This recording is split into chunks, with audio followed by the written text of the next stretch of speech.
Selamat malam, selamat datang di channel Yudhya Setianto.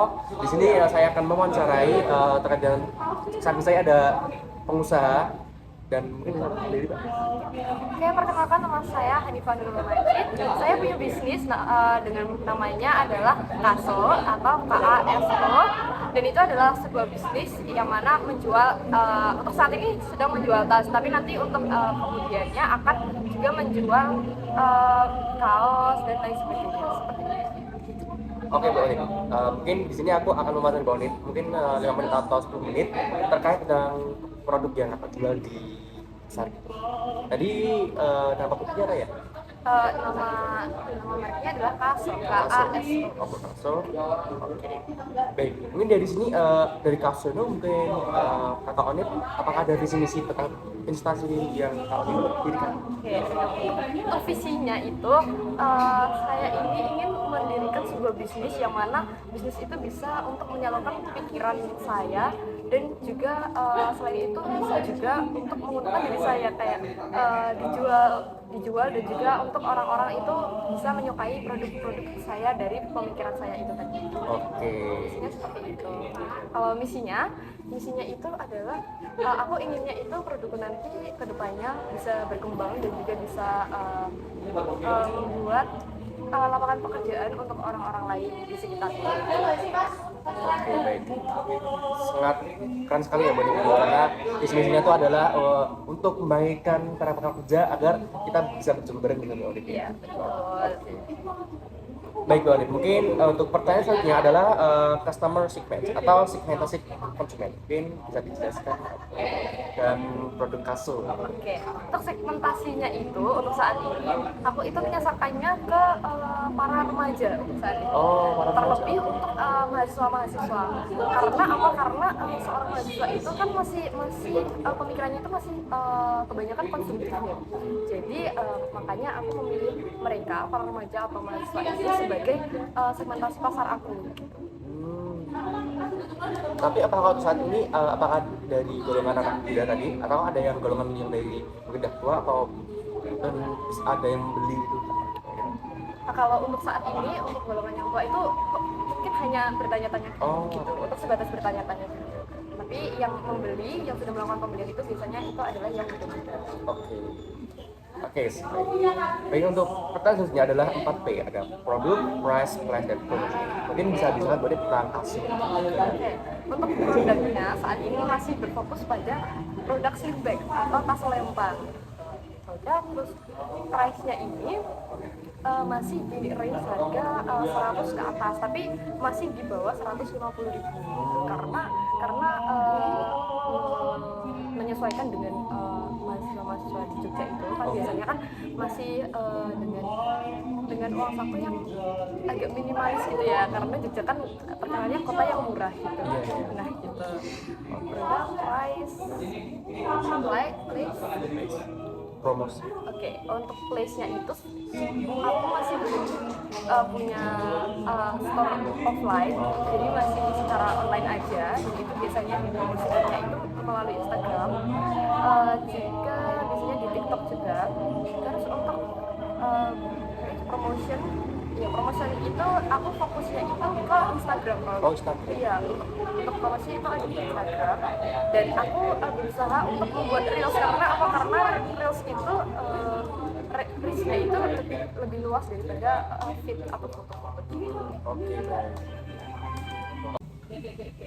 Oke, baik. Selanjutnya adalah view reversion atau prosesi nilai konsisten. Mungkin bisa kita boleh Kaso. Gimana sebenarnya? Untuk value promotion customer itu aku lebih mengedepankan kualitasnya daripada harganya. Misal nih, aku sering banget bisa menawarkan barangku itu, orang-orang bilangnya kok produknya mahal gitu, padahal mereka belum tahu kualitasnya apa.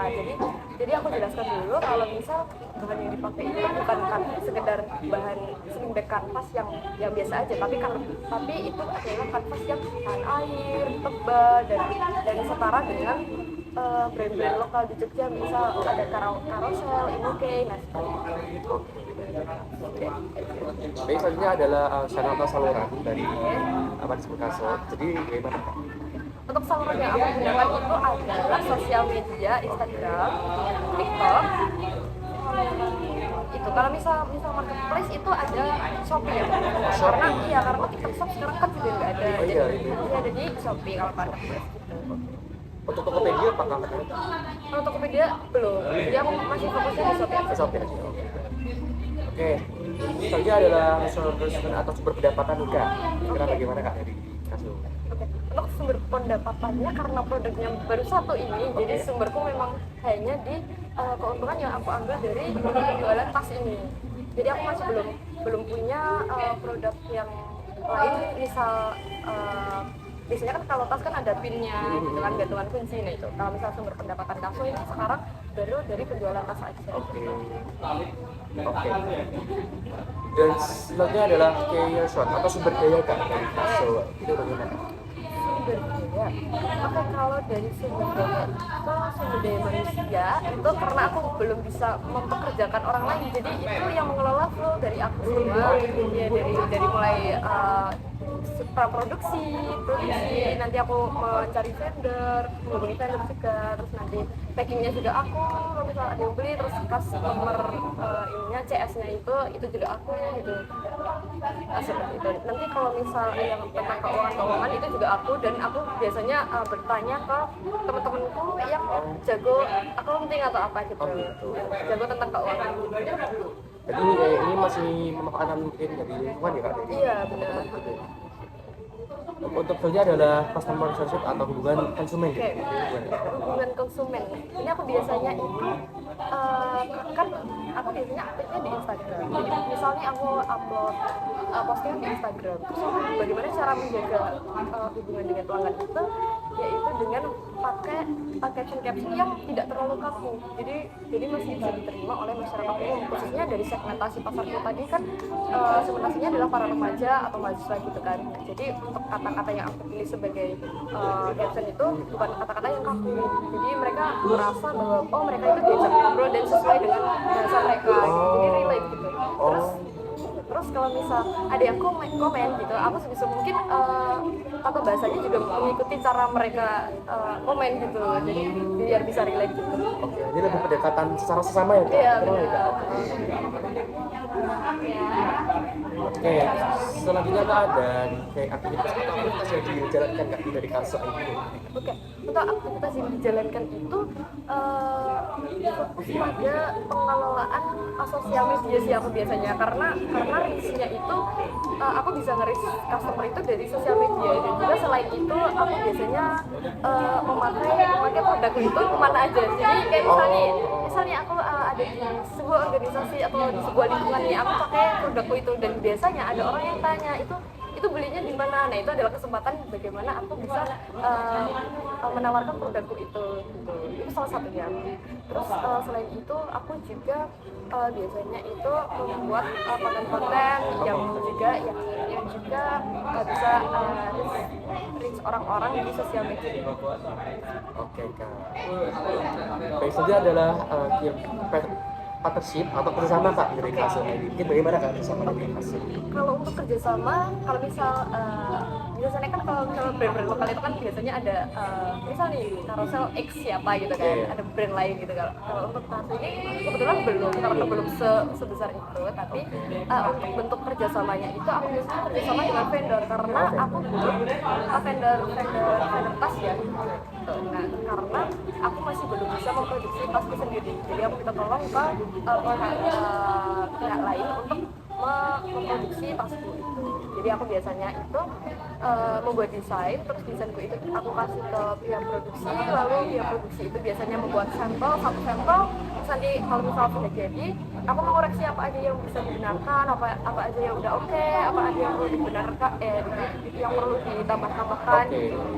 Terus nanti produksi lagi untuk jumlah yang lebih banyak.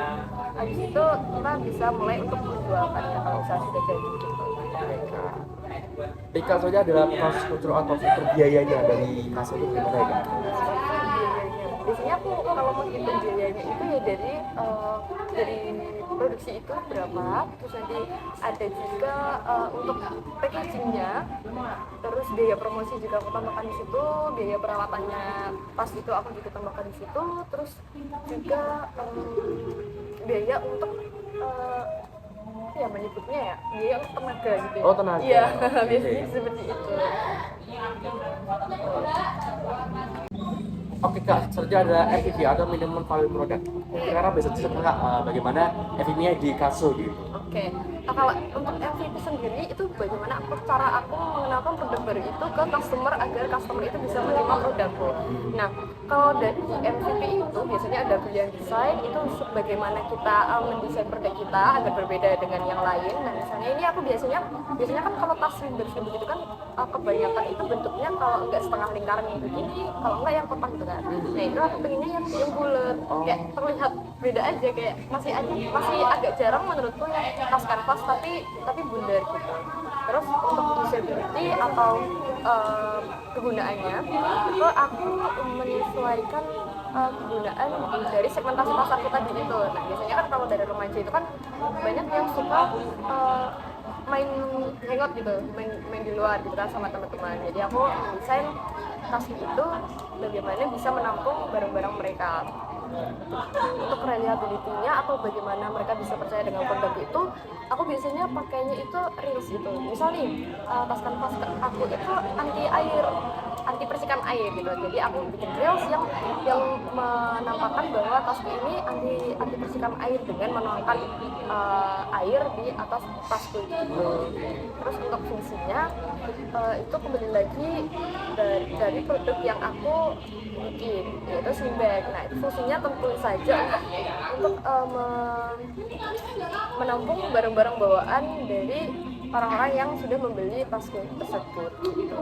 Itu untuk MVP. Oke. Baik, selanjutnya adalah merek dan hak cipta. Mungkin dari Kak Ori bisa menjelaskan tentang hak cipta dari Kaso. Oke, sebenarnya aku kasih tahu dulu ya produkku. Jadi ini tas sling bag yang dari Kaso itu guys.